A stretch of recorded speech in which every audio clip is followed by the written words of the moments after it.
এখন আইনে তারে গোসল করাইয়া কাপড়ের কাপড় পরাই ইমাম সাহেব হুজুর হাতের মধ্যে মাইক নিয়ে বলো, ও গ্রামবাসীরা, পাগলায় মদ খাইছে আমরা সবাই জানি, কিন্তু আমার একটা আপনাদের কাছে প্রশ্ন, আর ভালো কোনো আমল কেউ জানেন কিনা?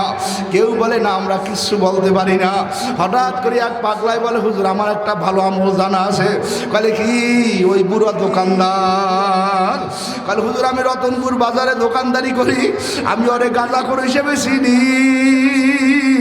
কিছুদিন আগে আমার দোকানে যে 5 কেজি তৈল আনছে, আর আমাকে বলছে, ও মুরব্বি আমি এই তৈল আনলাম, আর কোনোদিন মদ খাবো না, গাঁজা খাবো না, আমি কোরআন শেখার জন্য তৈল দিয়ে সহযোগিতা করলাম। হঠাৎ করে ওই ছেলেরা, যে ছেলেরাও মদের মতো আল্লাহ তৈল আউগেই দিয়েছে, ওই কোরআন পড়া ছেলে মাদ্রাসার ছাত্ররা ডাক দিয়ে বলো, ও হুজুর আমার দ্বারে মাইকটা দেন, আমি একটু কথা বলবো। কালে কি বলবা তুমি, ছোট মানুষ? ওই ছেলেরাই কান্দার, আমার মা নাই, আমার আব্বা নাই, উনি যারে কোরআন পড়ার জন্য তৈল কিনে দিয়েছে সেই ছেলে আমি। আল্লাহু আকবার। উনি মারা গেছে আমি জানি না। কালকে রাত্রে ঘুমের মধ্যে স্বপ্নে দেখি আমার যে লোকটায় তৈল কিনে দিয়েছে তিনি মারা গেছে।